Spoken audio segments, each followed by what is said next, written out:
en 1520, como Carlos V, el emperador del Sacro Imperio Romano Germánico. Ahora, este joven, que había nacido en Bélgica, en lo que es la actual Bélgica, era hijo de Felipe de Borgoña y de Juana de Castilla. Si estudiaste un poquito en la primaria, sabes que tenía un apelativo, ¿no? Juana la Loca. Pero realmente este muchacho, Carlos, tenía una estirpe difícil de superar. Era nieto por parte paterna del emperador Maximiliano de Austria y de María de Borgoña, y por parte materna de una pareja famosísima también, si estudiaste el Día de la Raza, por ejemplo, que se llamaba de la diversidad cultural, como quiera que se le llame hoy. Los famosísimos reyes católicos de España, ¿sí? Que eran un matrimonio, vamos a decirlo así, muy famoso por lo menos. Y fue de ellos que heredó, de sus abuelos, heredó un territorio sin precedente en la historia, realmente. De parte de sus abuelos maternos, él heredó la corona de Castilla y Aragón, con todo lo que eso implica, territorios en toda América, porque estaban en ese momento los conquistadores haciendo estragos en América, en el Mediterráneo, algunas partes de la costa de África, y de parte de sus abuelos paternos, él heredó también un montón de territorio en Europa, el Imperio de Austria, los Países Bajos, Luxemburgo, el Franco Condado y también el título para ser heredero del Imperio Sacro Romano Germánico. Sin hablar de la extensión que estaba teniendo en este momento, porque para este momento, representando España, tanto Hernán Pizarro como Francisco Pizarro y Hernán de Cortés habían dominado ya el Imperio Azteca y el Imperio Inca. Ahora, su canciller, el canciller de este jovencito llamado Mercurino Gattinara, era una persona de mucha influencia, muy joven, fue puesto por su abuelo paterno para que lo apuntale, digamos. Le dijo esto, y está registrado en los libros de historia. Le dijo esto: Dios el Creador os ha concedido la gracia de elevar vuestra dignidad por encima de todos los reyes y principales de la cristiandad, al convertirlo en el mayor emperador y rey de la partición del imperio de Carlomagno, y os ha indicado el camino hacia la justa monarquía universal a fin de unir el orbe entero bajo un único pastor.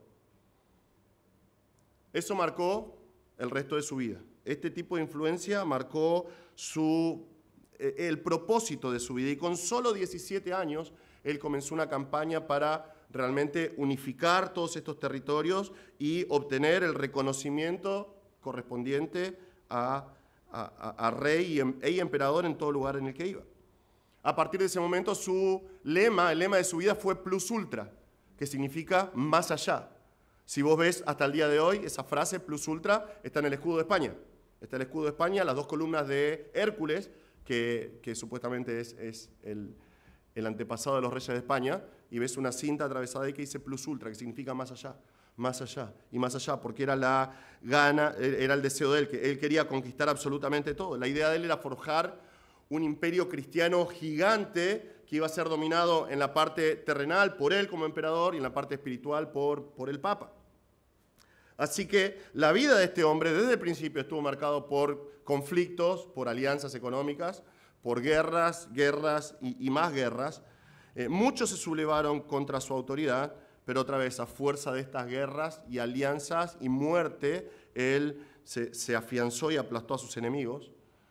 Entonces él logró un imperio unificado en España, y él obtuvo realmente la unidad de España y las riquezas como nunca en la historia. Recuerden, ellos estaban teniendo un flujo de oro de parte de las Américas que era desorbitante. Entonces, finalmente tuvo unificada España. Pero una vez unificada España, tuvo que comenzar a luchar contra el rey de Francia. Y el rey de Francia ayudado por el rey de Italia. Ahora, luego de idas y vueltas, porque el rey de Francia quería sacarle el título de emperador, luego de idas y vueltas, Carlos V descubre algo. Esto parece un programa de chimentos, ¿no? Pero Carlos V descubre algo. Descubre que el Papa, Clemente VII, estaba ayudando a escondidas, tras las sombras, al rey de Francia. Y esto volvió loco a Carlos V. Entonces él se propuso una cosa en su corazón. Aunque hacía 11 años ya que había sido nombrado como emperador, 11 años, ya era el emperador de todo el Sacro Imperio Romano Germánico, él dijo: yo voy a ir a Roma y yo quiero que el Papa Clemente VII me corone teniendo una entrada triunfal y teniendo una gran celebración. Las negociaciones no salieron bien. Entonces Carlos V tuvo una idea. Invadió Roma. La saqueó. Contrató un ejército gigante de mercenarios alemanes en lo que es conocido como el Sacco di Roma, el saqueo de Roma, y salieron muy mal las cosas, muy mal. ¿Por qué? Porque no le pagó a estos mercenarios, y estos mercenarios iban a cobrarse de la forma que fuera. Entonces destruyeron Roma. El Papa tuvo que escapar y tuvo que refugiarse en un monasterio para que no lo agarren. Entonces, 2 años después del saqueo de Roma, finalmente el Papa dijo, está bien, vamos a hacer lo que vos querés. Y finalmente Carlos V tuvo su gran entrada triunfal en Roma y fue con muchísima pompa. Y finalmente él dijo, voy a ser coronado. ¿Y sabés qué lo logró? Hizo que el Papa Clemente VII con todos sus cardenales se humillasen. No lo pudieron hacer en Roma porque todavía estaba muy fresca la herida del saqueo de Roma, pero lo hicieron en la ciudad contigua, en la capilla de San Felice. Y hicieron una gran fiesta, una gran pompa. Fue recibido por un montón de arcos triunfales con imágenes del Antiguo Testamento, arcos con imágenes de Neptuno y de emperadores tanto, ponele cristianos como Constantino, como Carlomagno, Escipión el Africano, un general romano. Realmente fue con tanta pompa y había tanta gente que ellos estaban en lo que se llamaba el Palacio Público y enfrente estaba la capilla, en el medio de una plaza gigante, construyeron un puente de madera para poder pasar, para que nadie los moleste, para que pudiesen pasar sin ningún tipo de problemas. Es más, cuando terminaron de pasar, se derrumbó ese puente y murieron 4 personas. Pero eso no pagó la fiesta. Realmente él tuvo su gran coronación, después tuvo un desfile acompañado con un montón de duques, él finalmente tuvo su celebración y su entrada triunfal a Roma, declarado como el emperador. Ya era emperador, pero era su capricho. Yo quiero ser declarado el soberano de todos. Lo logró. Dicen las fuentes que después de esto, la gente en la plaza celebró porque había bueyes asados y habían edificado una fuente que brotaba vino. Entonces tuvieron vino sin fin durante toda esa celebración. Realmente él tuvo su entrada triunfal. Fue reconocido como el emperador. Pero no le duró mucho. No le duró mucho. Muy poquitito tiempo después comenzó a luchar con una nueva amenaza externa, el Imperio Otomano. Los musulmanes estaban tratando de abarcar toda Europa y él, otra vez, con mucha plata, con mucho ejército, pudo mantener a raya a los musulmanes y los mantuvo fuera de España, para que no avance el Islam.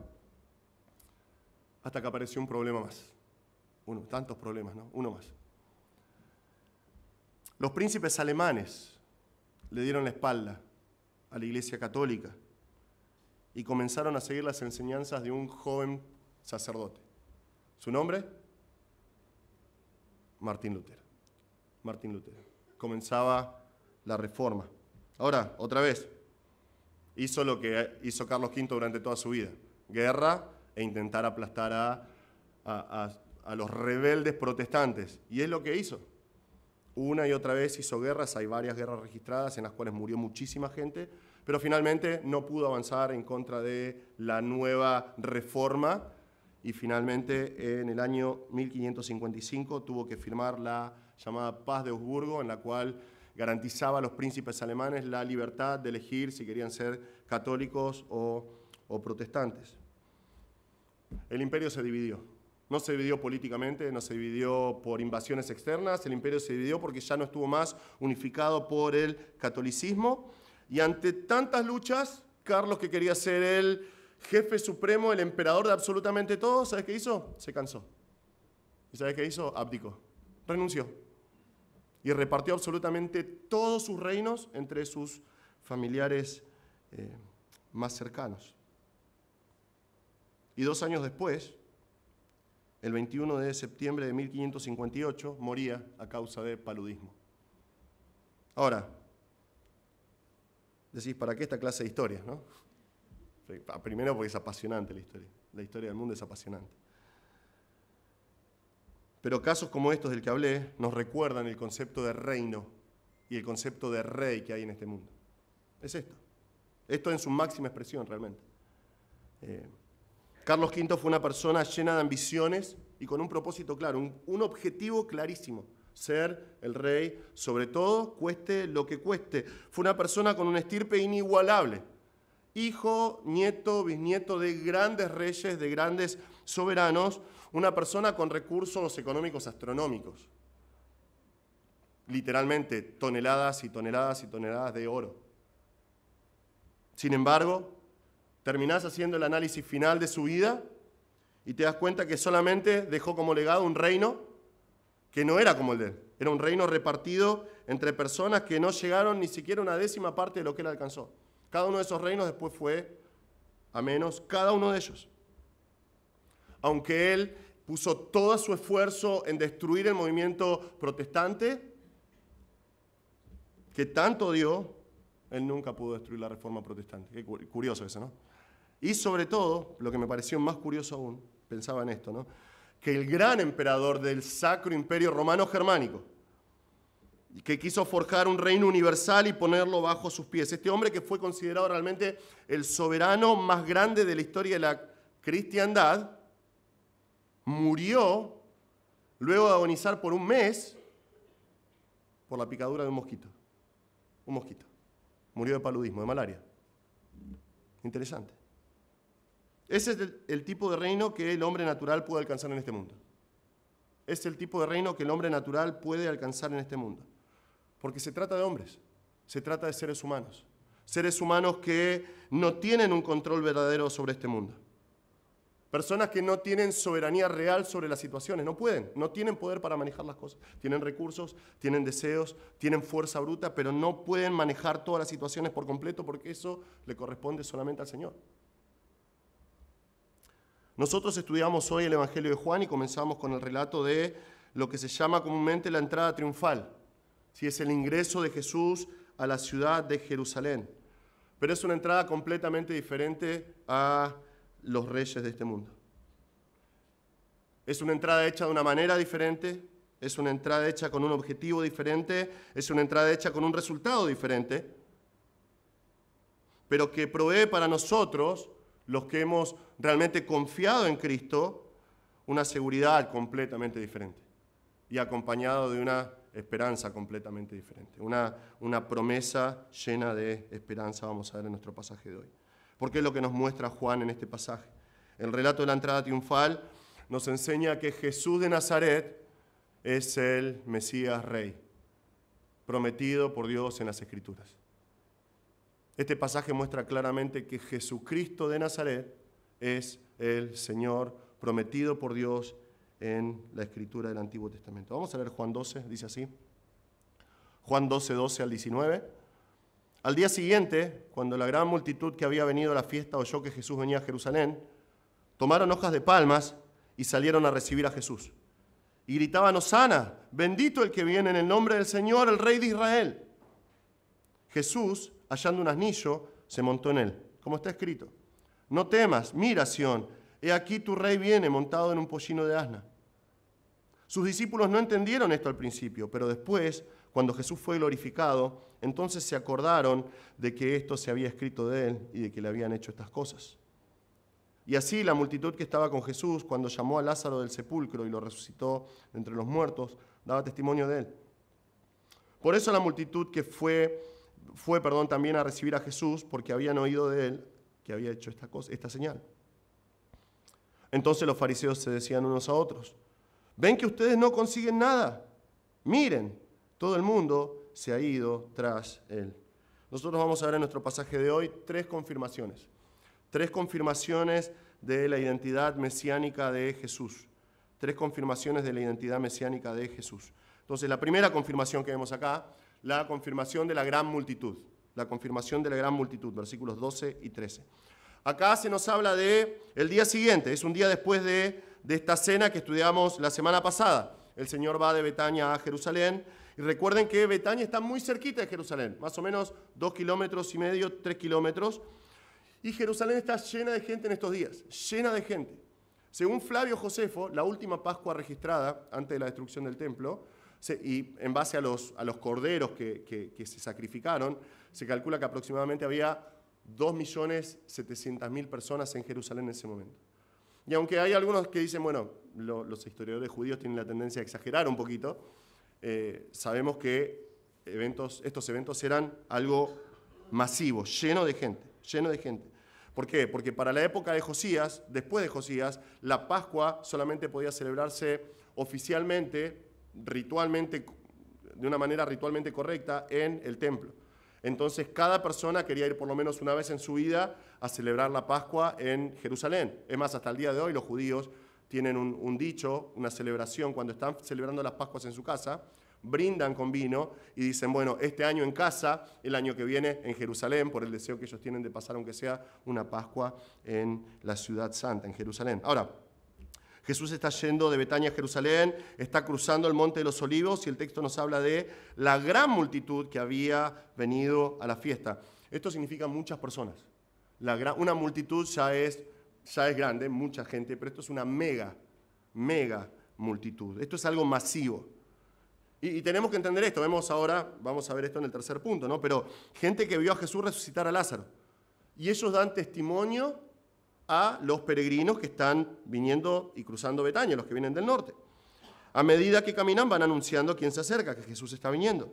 Tenés a personas que vienen de Galilea, donde Jesús tuvo la gran parte de su ministerio, que Juan no habla mucho, pero los sinópticos sí. Entonces tenés un montón de personas que vieron a Jesús y escuchan, bueno, yo lo vi a Jesús multiplicar los panes y los peces. Bueno, yo lo vi a Jesús sanando esto. Yo escuché las enseñanzas de Jesús. Y ahora resucitó un tipo después de que estuvo muerto un montón de tiempo. Tiene que ser el Mesías. Entonces se va corriendo la voz. Realmente es como un reguero de pólvora, ¿no? Se está expandiendo por todos lados el rumor de Jesús. Tenés a personas en Jerusalén que escucharon a Jesús, que vieron a Jesús obrar. Y sobre todo, con toda esta gente, tenés la gente que viene de otros países, pero tenés la expectativa creciente del Mesías. Ellos saben que el Mesías puede venir en cualquier momento. Entonces están esperando y tenés un candidato potencial que muy posiblemente para ellos es el Mesías. Y es el Mesías, ¿verdad? Que es Jesús. Entonces no tendría que sorprendernos que al dicho de Jesús viene a Jerusalén, está llegando Jesús a Jerusalén, se hayan juntado. Algunos historiadores creen que realmente puede haber acá decenas de miles, si no cientos de miles de personas esperando a Jesús. Siempre me resulta curioso eso, ¿no? Que cuando vemos las películas de Jesús de los 70, 60... es un desierto, ¿no? Un par de lo que supuestamente son los muros de Jerusalén, parece un corral de cabras. Es muy triste porque los muros de Jerusalén eran gigantes y ves a 30, 40 personas, ¿no?, vitoreando a Jesús. Esto era masivo, eran miles de personas en este momento recibiendo a Jesús. Pero el texto nos dice algo sorprendente. Nos dice que las personas que formaban la multitud tomaron hojas de las palmas y salieron a recibir a Jesús y gritaban, Hosana, bendito el que viene en el nombre del Señor, el Rey de Israel. Si vos vas a Israel te das cuenta que las palmas, estas palmas datileras, de dátiles, están por todos lados. A donde vas hay de estas palmeras, crecen en absolutamente cada lugar. Ves estas palmeras por todos lados. Pero esto que está pasando acá, estas personas arrancando estas hojas de palmas y tirándolas, es algo fuera de lo común. Es algo fuera de lo normal, porque quitar hojas de palmas se hace ¿en qué fiesta? ¿En qué festividad? Ya lo vimos antes. Tabernáculos, muy bien, estudiante bíblico. La fiesta de los tabernáculos, ¿sí? Pero no se hace en Pascuas, no se hace durante la Pascua. Pero estas hojas de palmas en Jerusalén, en Israel, tienen un significado mucho más profundo. Recuerdan que hace poquito nosotros estudiamos la fiesta de la dedicación, hace poquito digo, no sé si fueron 4 meses, ¿no? Pero la fiesta de la dedicación, ¿recuerdan? Y los macabeos, ¿recuerdan a los macabeos? Ok. Bueno, Matatías, cuando ellos echaron a todos los griegos y recuperaron el templo, Matatías fue el que lideró estas guerrillas que libraron al templo y establecieron el templo, rededicaron el templo. Bien, el hijo de Matatías, que se llama Simón Macabeo, en el año 164 a.C., lo que hizo fue erradicar, parece una clase de historia esto, ¿no? Pero logró erradicar a todos los griegos de toda Judea. Realmente, los griegos seguían tratando de ingresar, los borraron a todos, los expulsaron a todos, y cuando volvió Simón Macabeo a Jerusalén, los judíos celebraron recibiéndolo como lo hacían en la antigüedad, con vítores de victoria, cantando al Señor, alabando al Señor y dando gracias por la gran liberación. ¿Y saben qué hicieron? Arrancaron hojas de palmas y los recibían con estas hojas de palmas. Es lo que hicieron. Y si lo pensás tiene sentido, porque las hojas de palmas, la planta de palma en realidad es una representación del pueblo de Israel. Realmente crece en lugares inhóspitos y da fruto todo el tiempo y está siempre verde. E Israel se identificó con esta planta diciendo, así somos nosotros. Somos atacados constantemente, somos repudiados constantemente, pero siempre estamos de pie, siempre damos frutos, siempre estamos con vida. Es más, a partir de este momento lo tomaron como un símbolo nacional. Símbolo nacional. Cuando los judíos se rebelaron contra Roma, entre el 66 y el 70 después de Cristo, ellos hicieron una revuelta y por un tiempito tuvieron victoria y expulsaron a los romanos. Entonces acuñaron monedas. No podían acuñar monedas. Acuñaron monedas que tenían una hoja de palma como señal de victoria. Ustedes saben lo que pasó en el 70 después de Cristo. Los romanos se reagruparon y vinieron y arrasaron con la Tierra Santa. La arrasaron. Y Tito Vespasiano, conmemorando eso que tenemos hasta el día de hoy, acuñó monedas para conmemorar esto. Y si vos ves, hasta el día de hoy están estas monedas que tienen una hoja de palma, una planta de palma y una mujer tirada llorando, y dice Judea capta o Judea devicta. Judea ha sido capturada, Judea ha sido derrotada, para conmemorar la derrota que tuvieron por parte de Roma y realmente la destrucción total. Ahora, cuando la multitud está recibiendo a Jesús, está levantando las hojas de palmeras, está tirándolas a sus pies, se nos dice también que están tirando sus mantos, están reconociendo que un rey está entrando triunfante a la ciudad, están reconociendo que el rey acaba de llegar, pero no se queda ahí. Va mucho más allá porque ellos están citando la palabra de Dios y mientras están haciendo eso, vean sus palabras, dicen, Hosana, bendito el que viene en el nombre del Señor, el Rey de Israel.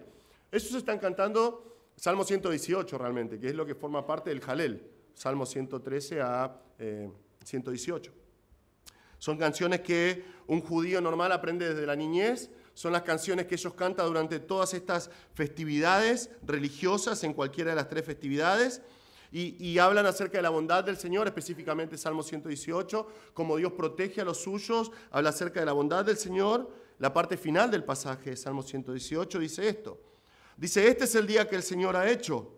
Regocijémonos y alegrémonos en él. Te rogamos, oh Señor, sálvanos ahora. Te rogamos, oh Señor, prospéranos ahora. Bendito el que viene en el nombre del Señor. Desde la casa del Señor los bendecimos. El Señor es Dios y nos ilumina.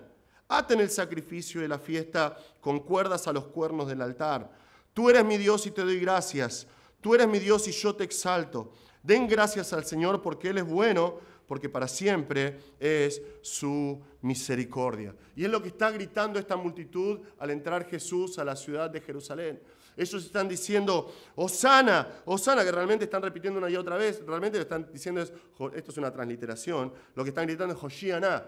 Hoshianá, Hoshianá, que significa salvanos ahora, salvanos ahora. Ellos no solamente están reconociendo a Jesús como rey, sino que están reconociendo a Jesús como el rey que Dios prometió, el rey que dijo que iba a enviar, el Mesías rey, el verdadero rey de Israel, aquel que fue enviado por Dios y ellos quieren que libre al pueblo de las garras de Roma. Porque eso es lo que significa este grito, Hoshianá, Hoshianá, están diciendo salvanos, defendenos, obtener nuestra venganza, abrir el camino de salvación y libertad. Entonces tenemos acá en nuestro texto nuestra primera confirmación. Esta multitud inmensa está gritando, está diciendo los gritos, este es el rey, este es el Mesías, este es el enviado de Dios, el rey de Israel. Hermanos, esta primera confirmación que vemos acá nos da una lección muy importante. Porque esta multitud, que felizmente, llena de júbilo, llena de gozo, está diciendo, salvanos ahora, viva el rey, viva el rey. En menos de una semana va a estar diciendo de la misma persona, de exactamente la misma persona, crucifíquenlo y suelten a Barrabás. ¿Por qué? ¿Por qué? Porque Jesús nunca fue su verdadero rey. Ellos tenían expectativas acerca de este rey. Expectativas que vamos a ver en el siguiente punto, pero Cristo nunca las cumplió. Roma no fue destruida. Entonces, ¿para qué quiere un rey así? Es un fracaso como rey, porque no está haciendo lo que yo pensé que iba a hacer. Entonces, le dieron la espalda.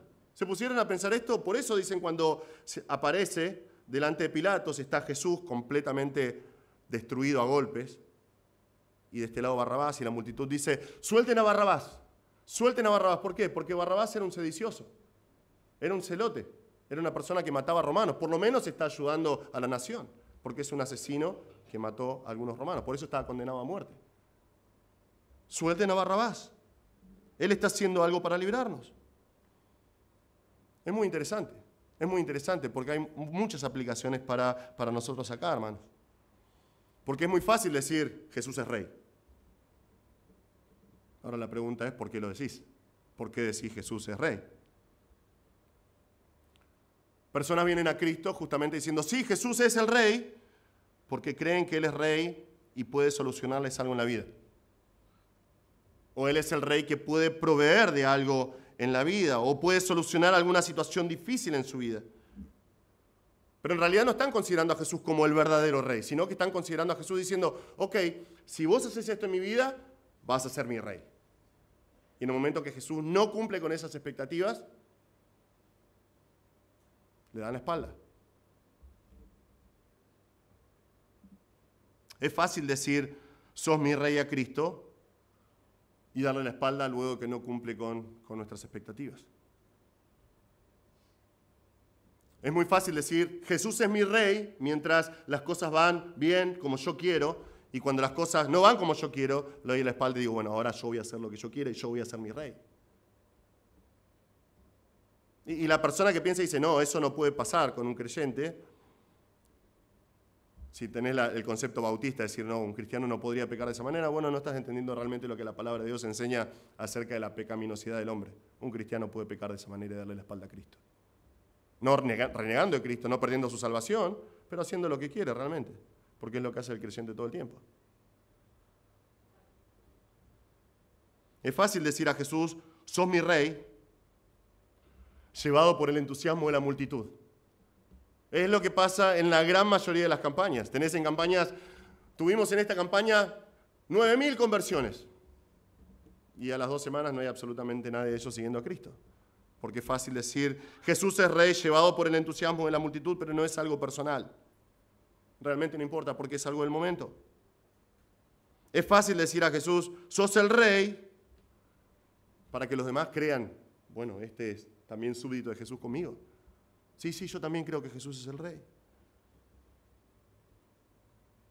Es fácil decir a Jesús, Jesús, sos el rey.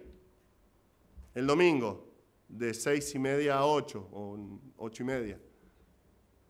Para después el resto de la semana decir, sí, Jesús, sos mi rey durante el domingo, de lunes a sábados, yo soy mi rey. Hermano, si vas a llamar a Jesús rey, y nosotros cantamos eso, ¿no? Siempre. Jesús es mi rey soberano, es una canción que me encanta, ¿no? Jesús es mi rey soberano y yo soy feliz por Él. Esa es la vida del creyente, realmente. Si Jesús es mi rey, tiene que ser el rey de absolutamente cada parte, cada aspecto de mi vida. Si vas a llamar a Jesús rey, asegúrate de que sea el rey de tu vida. No seas como esta multitud. No seas como esta multitud. Si Jesús va a ser tu rey, asegúrate de que sea tu rey en tu vida, en tu matrimonio, en tu trabajo, en tus finanzas. Si Jesús es tu rey, realmente tu única pregunta en cada decisión que tenés que tomar en tu vida es ¿qué dice el Señor? Porque Él es mi rey. ¿Cuál es su voluntad? Y yo obedezco, porque esa es la esencia del cristianismo bíblico. ¿Qué dice el rey? Y punto. Nosotros tenemos un concepto errado, primero obviamente por ejemplos como Carlos V, ¿no? Los reyes falibles de este mundo. Pero después porque y más últimamente, ¿no? Como se ha distorsionado la palabra rey. Todos ahora te dicen mi rey. Te dijeron así cuando fuimos a la barbería a cortarnos el pelo con mi hijo, ¿cómo te corto, mi rey? Yo te digo, te subís un Uber, ¿hasta dónde vas, mi rey? Bueno, si es mi rey, me corta el pelo y no le pago, ¿no? Porque soy el rey. Pero se ha distorsionado el concepto de rey. Realmente lo que quiere decir es que el Señor está en control de absolutamente todo y yo soy su súbdito, soy su siervo. Decime, Señor, lo que querés de mi vida y yo obedezco, porque es lo que el Señor quiere.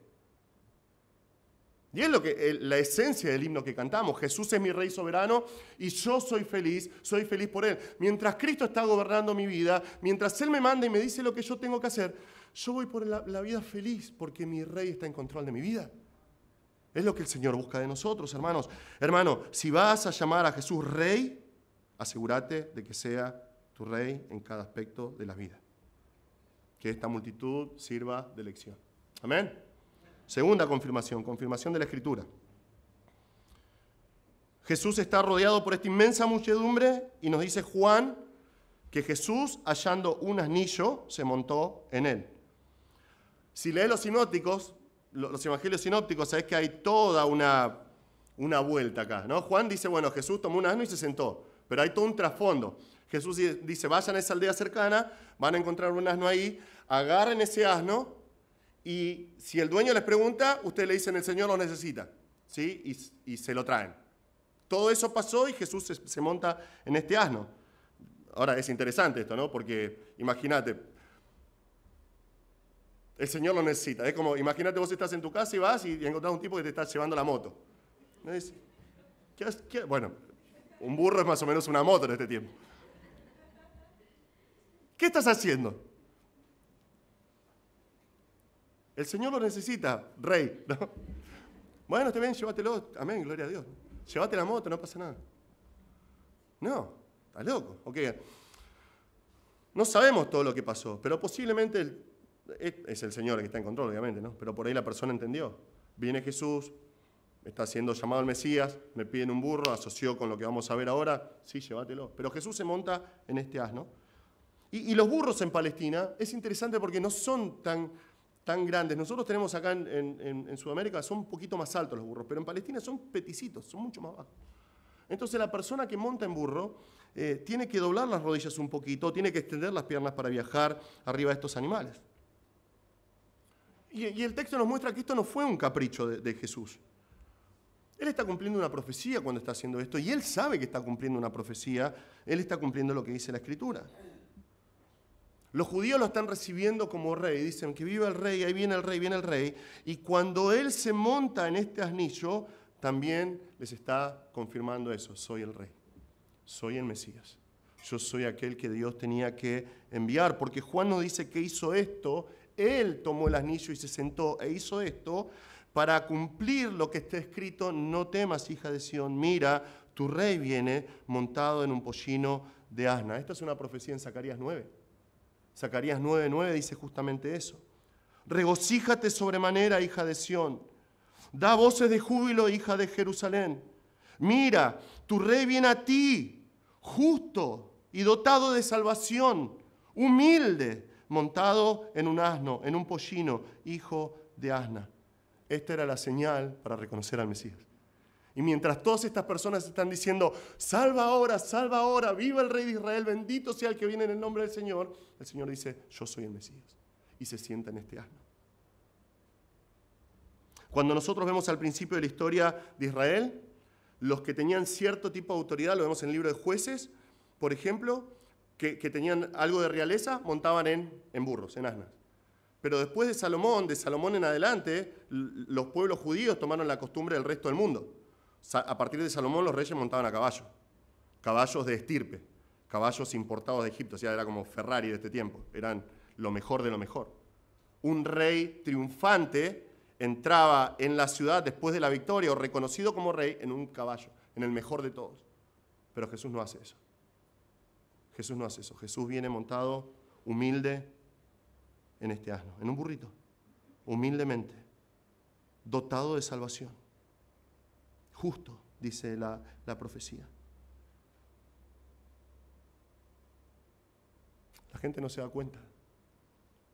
La gente no se da cuenta. Es más, nuestro pasaje nos dice que ni los discípulos se dan cuenta.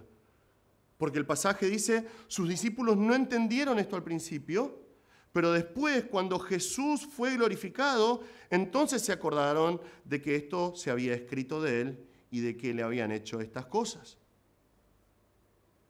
Ellos no entendieron.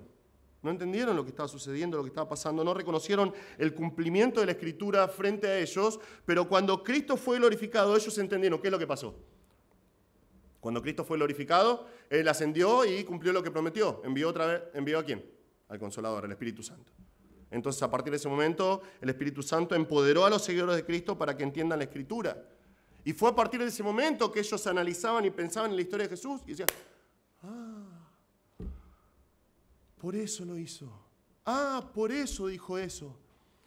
Por eso había dicho que tenía que ir a Jerusalén y morir y resucitar al tercer día. Ahora entiendo.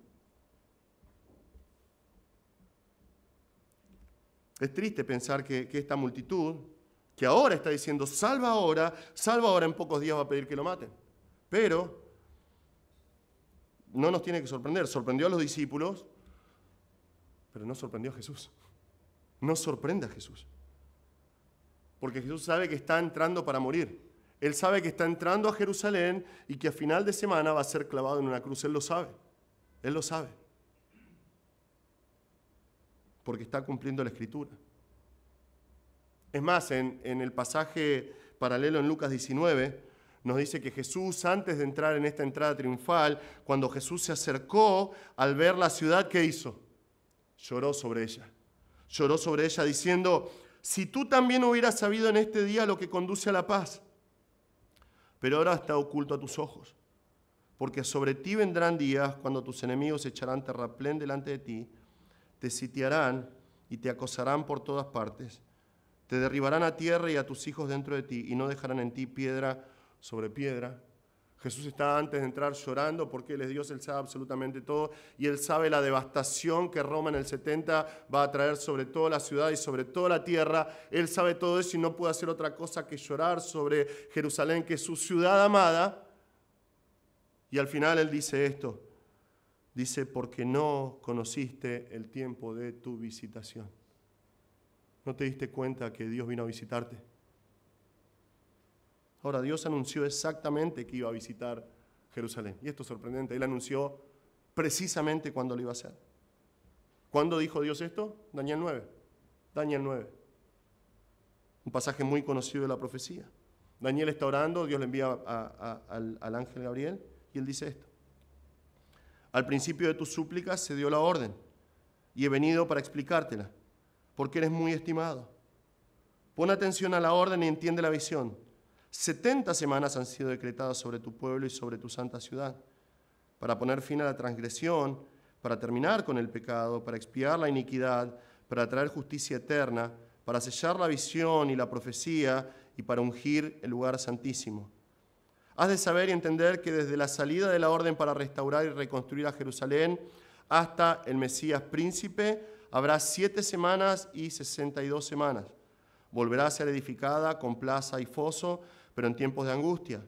Después de las 62 semanas, el Mesías será muerto y no tendrá nada, y el pueblo del príncipe que ha de venir destruirá la ciudad y el santuario. Su fin vendrá con inundación, aún hasta el fin habrá guerra. Las desolaciones están determinadas. Ahora el pasaje es claro. Este pasaje es clarísimo. Va a establecerse un decreto para restaurar la ciudad. Luego de algunos años va a llegar el Mesías. Y no vamos a hacer un estudio profundo de este tema, eso vamos a estudiarlo Dios siendo nuestra ayuda. Cuando terminamos Juan, vamos a seguir con el libro de Daniel porque es algo que quiero predicar realmente. Pero este edicto del que se está hablando acá en la profecía fue firmado por Artajerjes el 14 de marzo del 445 a.C., el primero de Nisán. Si calculas los años de estas 69 semanas, son 173.880 días hasta el Mesías príncipe. Desde el edicto hasta el Mesías príncipe. Y eso nos lleva al 6 de abril del 32 después de Cristo o el 10 de Nisán. El día exacto en que Jesús está entrando a Jerusalén. Es sorprendente. Sorprendente. Esto te explota la cabeza. Porque la Escritura, vemos acá esta confirmación, la Escritura es precisa en confirmar que Jesús es el Mesías Rey. Él es el Rey. Él es el Mesías. Él es el enviado de Dios. Y hermanos, yo no puedo enfatizar lo suficiente la veracidad de la palabra de Dios. A veces como pastor, cuando veo estas cosas, por ejemplo, es como si pudiera hacer que la gente entienda, ¿no? Pero eso es obra del Espíritu Santo. Es obra del Espíritu Santo. Entonces descanso. Pero hermanos, no puedo enfatizar lo suficiente la veracidad de la palabra de Dios. Estas Biblias que nosotros amamos y leemos y estudiamos y que tenemos en nuestras manos es digna de nuestra confianza en todo lo que enseña. En todo lo que enseña. Las profecías se cumplieron al pie de la letra en la persona de Jesús porque Él vino a cumplir con toda la palabra de Dios. Y Jesús cumplió literalmente más de 300 profecías en su vida. Docenas y docenas de ellas en la última semana de su vida. Docenas de ellas en las últimas horas de su vida. ¿Por qué? Porque el Señor lo profetizó. Lo dijo siglos antes por medio de sus profetas. Y el Señor cumple su palabra. El Señor cumple toda su palabra. Él va a cumplir absolutamente toda su palabra. Y es por eso el énfasis que damos en la enseñanza de la palabra de Dios, porque la palabra de Dios es la verdad. Es una guía segura para cada aspecto de nuestra vida. Y es por eso que es nuestra responsabilidad ser diligentes en conocer lo que dice la palabra de Dios, conocer lo que dice, meditar lo que dice, practicar lo que dice. Porque es la verdad de Dios para nuestras vidas. Es veraz, es digna de nuestra confianza. Cuando nosotros pensamos en la multitud que rechazó a Jesús, podemos entender de cierta manera por qué ellos rechazaron a Cristo. Porque si había algunos que conocen un poco de la Escritura, si había algunas personas que conocían a Zacarías, lo que dice Zacarías, pensaban esto está en conjunto, en bloque. Zacarías 9 y Zacarías 10 dicen, va en conjunto. Sí, el Mesías va a venir, el rey va a venir montado en un asno. Pero el versículo 10 de Zacarías dice esto: destruiré el carro de Efraín y el caballo de Jerusalén. O sea, voy a acabar con todos los instrumentos de guerra. El arco de guerra será destruido. Él, hablando del rey que venía montado en un asno, hablará paz a las naciones y su dominio será de mar a mar y desde el río hasta los confines de la tierra. Muchos de esta multitud dijeron, bueno, si Jesús es el Mesías, entonces tendría que traer la paz automáticamente y conquistar todos los reinos automáticamente. Y su reino tiene que ser establecido automáticamente. Jesús no cumplió eso luego de entrar en Jerusalén. No trajo la paz mundial. No trajo el reino a la tierra. No lo trajo, pero lo va a traer. Él lo va a cumplir. Falta la segunda parte de la profecía. Yo, hermanos, tengamos por seguro que Él lo va a cumplir. Porque el Señor, si hay algo que se encarga, es de cumplir lo que dice en su palabra. En cada aspecto. En cada aspecto. Pero cuando vuelva no va a volver humilde en un burrito. Ya no va a volver más humilde. Cuando Cristo vuelva, va a volver victorioso. Apocalipsis 19 nos dice que Él va a volver en un caballo blanco, rodeado de huestes celestiales, rodeado de todos aquellos que creyeron en Él.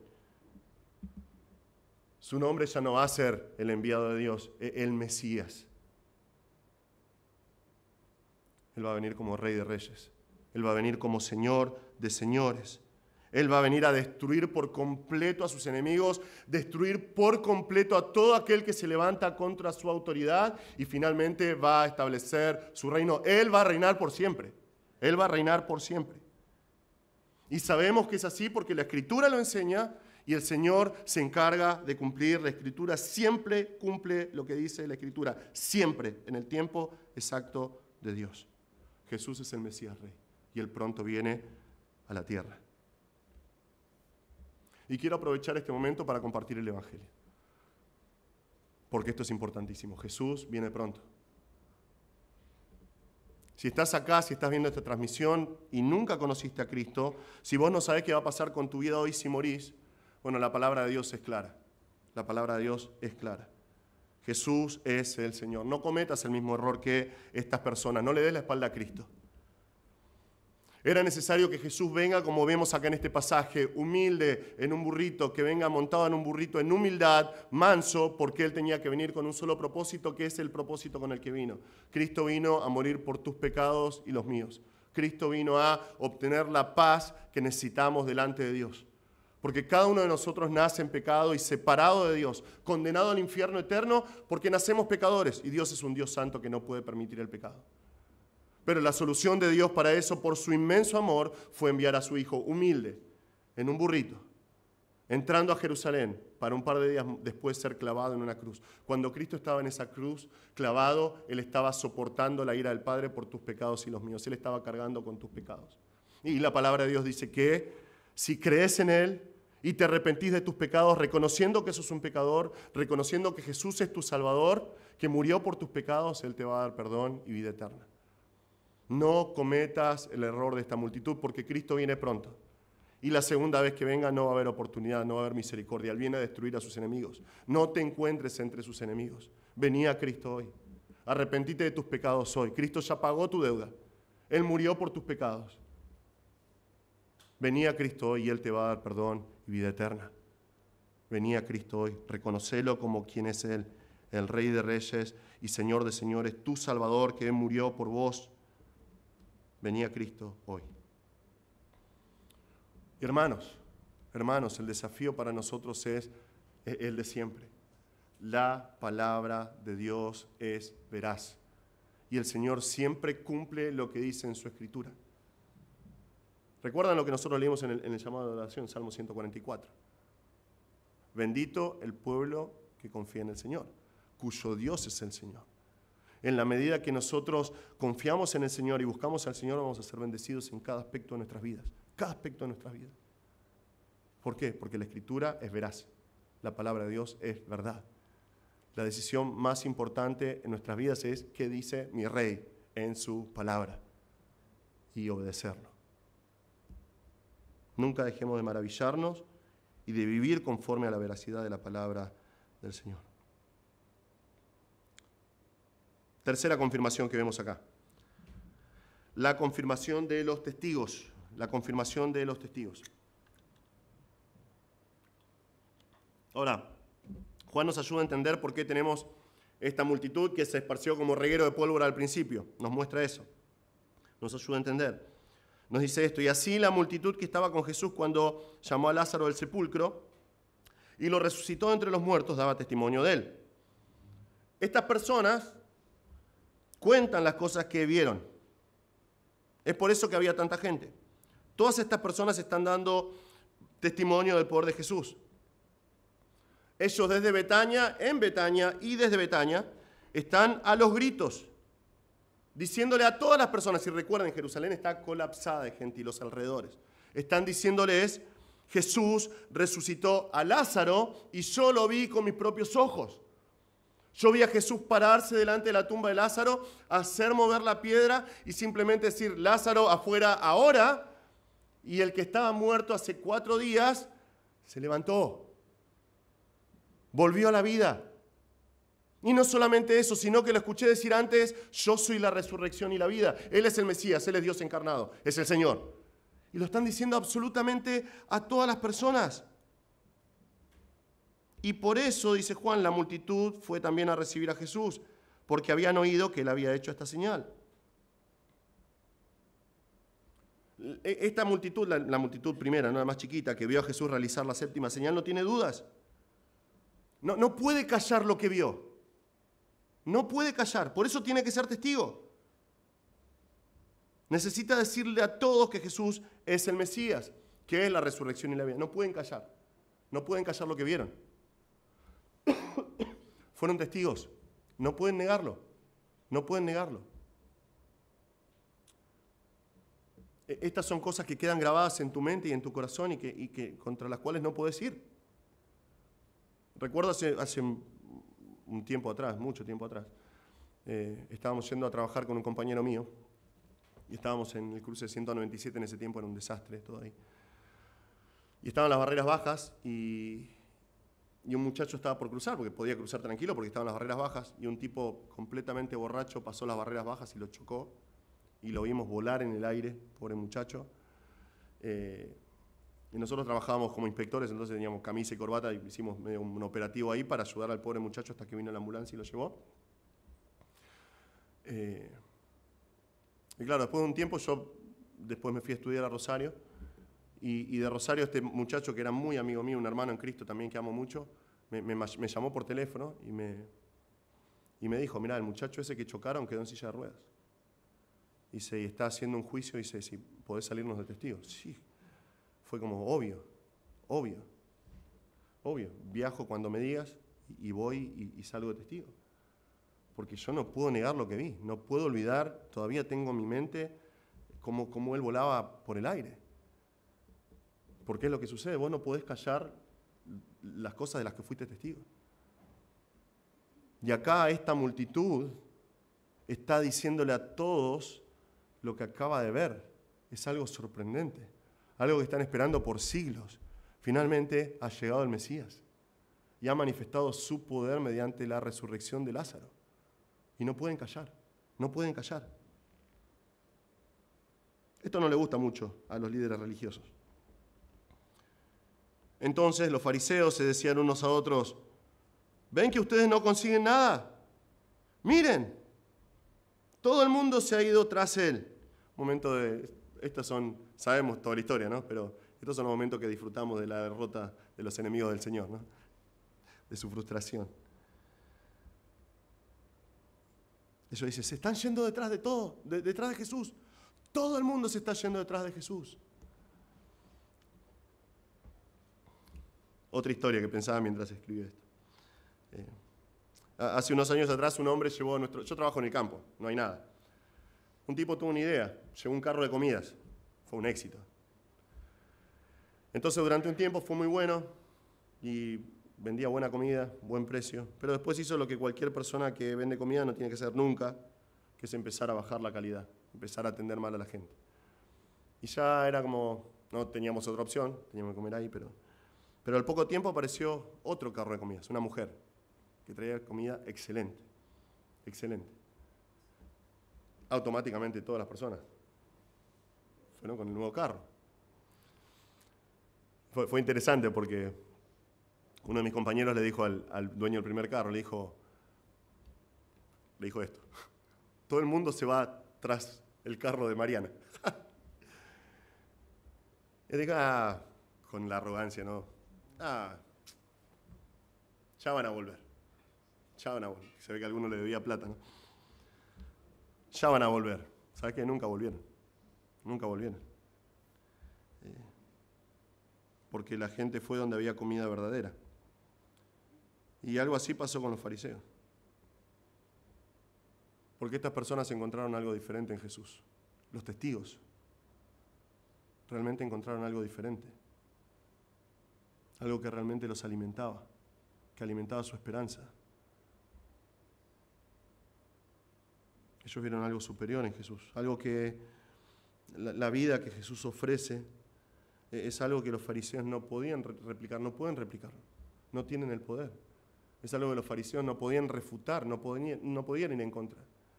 Cuando ellos se enfrentan con las señales de Jesús, no dicen, es todo mentira, dicen, es verdad, tenemos que matarlo, porque es una amenaza a nuestras vidas. Y en su envidia, en su frustración, están hablando entre ellos y dicen, estamos haciendo todo mal. ¿Ven que no consiguen nada? No podemos llegar a hacer nada. Todo el mundo, y sabemos que esto no es cierto, amaría que fuera cierto, pero no es así, todo el mundo se va tras él.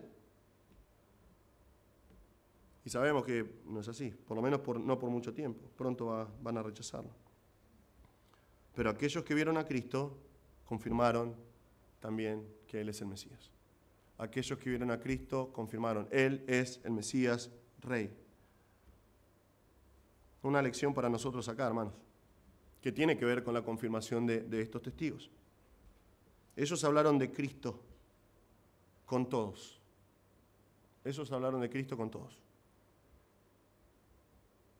Ellos no pudieron callar lo que experimentaron. Ellos no pudieron callar lo que vieron con sus ojos. No pudieron. Porque eso es lo que hace un testigo de Cristo. testifica de Él. Testifica de Él. No puede callar lo que es ciertísimo en su vida. No puede negar lo que es ciertísimo en su vida. Un testigo de Cristo testifica acerca de Cristo.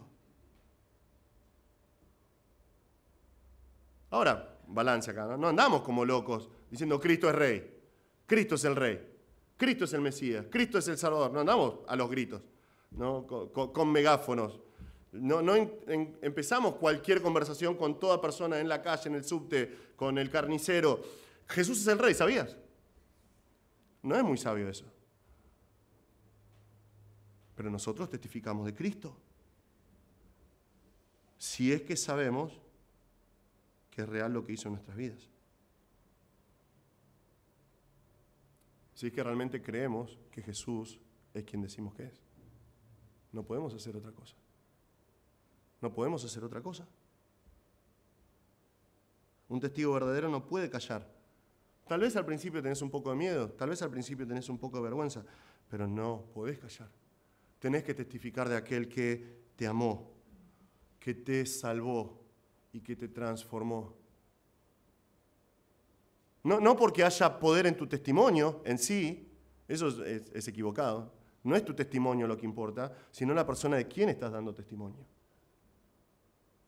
Dando testimonio con convicción como estos hombres. Yo lo vi resucitar de entre los muertos.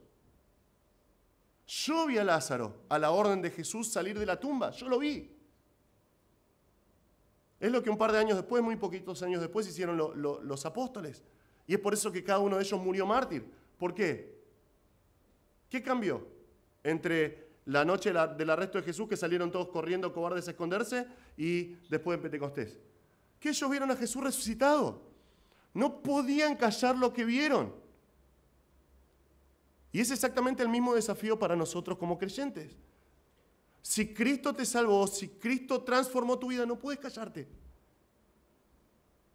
No porque haya poder en tu testimonio en sí, sino hay poder en la persona que te cambió y te transformó. Y querés compartir eso con todos los demás.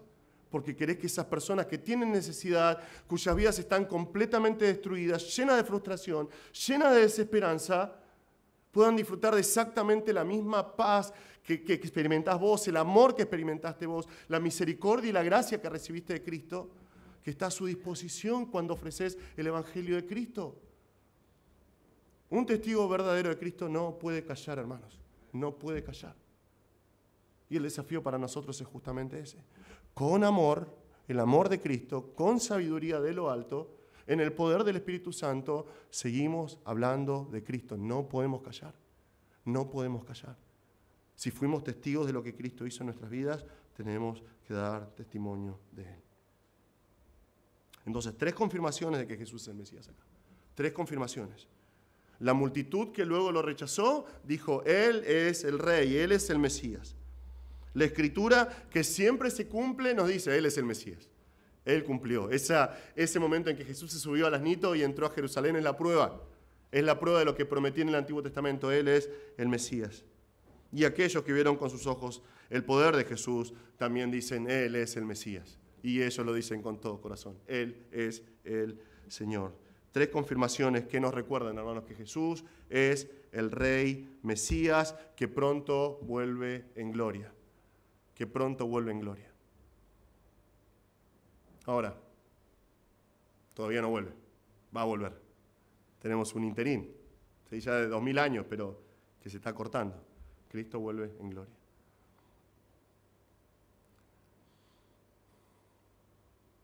Y es interesante, ¿no? Cuando vos pensás esto, en la dignidad de Cristo, en la dignidad de Cristo. Porque en general los reyes, cuando son reyes en este mundo, van de menos a más. En general tratan de eso, ¿no? Del reino que obtienen, tratar de abarcar cada vez más y ser más gloriosos, tener más influencia. En general, nunca pasa, llegan a un tope y de ahí se vienen abajo. Tenemos un dicho, no hay imperio que dure 100 años. Pero el Señor es completamente diferente. El Señor es completamente diferente. La palabra de Dios nos muestra, cuando nos habla acerca de Cristo y nos describe a Cristo en el Antiguo Testamento, lo vemos en Isaías 6. Juan nos va a enseñar esto. Dice, Isaías habló de él. Ese rey, el Adonai, el Señor que está sentado alto y sublime en Isaías 6, es Cristo. Él está en su trono sublime y alto de gloria durante toda la eternidad. ¿Recuerdan la historia, la descripción? Los ángeles, los querubines los serafines están gritando, santo, santo, santo, la casa tiembla, los quiciales de la puerta tiemblan, la casa está llena de humo ante la gloria del Señor. Ese Señor decidió venir, encarnarse, montar humilde en un asnito, sabiendo que muy pocos días después va a ser clavado en una cruz por nosotros. Y ahora esperamos su regreso en gloria. Tenemos que vivir para Él. Tenemos que vivir diciendo, Jesús es el Mesías Rey. Y viviendo bajo su reinado, bajo su autoridad, hasta que Él establezca su reino en la tierra. Nuestra vida tiene que ser un reflejo de esa declaración de que Jesús es el Rey que venció y el Rey que vuelve vencedor, porque un día va a volver. Amén. Si vos vas a California, ahí es muy interesante esto, ¿no? Porque hay muchos, hay packs turísticos que te llevan por distintos cementerios para ver tumbas de famosos, ¿sí? Actores, músicos, personas de renombre. Y vas y ves sus tumbas, un montón de tumbas súper ostentosas, con esculturas, muchas de ellas con frases, ¿no? Como, bueno, hice lo que quise en mi vida, viví la vida a mi manera, acá yace alguien que murió porque quiso vivir como quería, cosas por el estilo, realmente, muy interesantes. La gran mayoría de ellos, todos gente famosa en Hollywood, que ha vivido vidas de excesos, viviendo como ellos querían, siendo los reyes de su vida. Pero también en California, en el estado de Orange, que está ahí, hay un cementerio normal, tranquilo, plano, con plaquitas. En ese cementerio hay una placa, chiquitita, así. Es la placa de la escritora cristiana y autora muy conocida de origen judío, Corrie ten Boom. ¿Sí? Esa plaquita, su tumba, tiene tres frases, tres cositas. Tiene abajo de todo el año de su nacimiento y su muerte. En el medio, obviamente, tiene su nombre, Corrie ten Boom. Pero arriba de todo en su placa, encima de todo tiene una frase. Dice, Jesus is victor. Jesús es el vencedor. Jesús es el vencedor. Ella es el ejemplo de una mujer que vivió durante toda su vida y no llegó a ver a Cristo regresando en gloria, pero con la esperanza y la seguridad de que el rey que entró en Jerusalén montado en un asno es el vencedor, es el Mesías Rey y pronto va a volver. Hermanos, que nosotros vivamos nuestras vidas declarando exactamente lo mismo. Jesús es el Rey Mesías, Él es el vencedor, Él va a volver. Amén. Vamos a orar. Señor, te damos gracias por este tiempo. Señor, te damos gracias por tu palabra, por la veracidad de tu palabra, por la seguridad que nos da la Escritura, Señor. Padre Celestial, te damos gracias por Jesús, nuestro Salvador, aquel que alcanzó la salvación para nosotros por su sacrificio en la cruz. Te damos gracias por su obra consumada, te damos gracias por su humildad en su primera venida, sin la cual hubiese sido imposible nuestra salvación. Te damos gracias, Señor, porque a través de su humillación y su exaltación nosotros tenemos esperanza eterna en Cristo. Gracias, Señor, por recordarnos por medio de Juan que Él es el Mesías Rey que tú debas enviar, el Salvador del mundo, el Rey de Israel, el Rey de la Iglesia, el Señor de señores y Rey de reyes. Te damos gracias, Señor.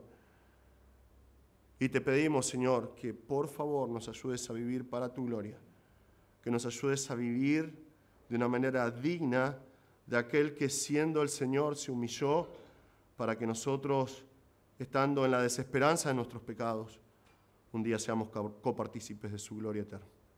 Señor, te damos gracias por este tiempo y pedimos que bendigas el resto de nuestra reunión. Señor, que este pensamiento y estas canciones que vamos a cantar ahora preparen nuestro corazón para participar de la cena en la cual recordamos justamente ese sacrificio que nos compró. Pedimos esto en el nombre de Jesús. Amén.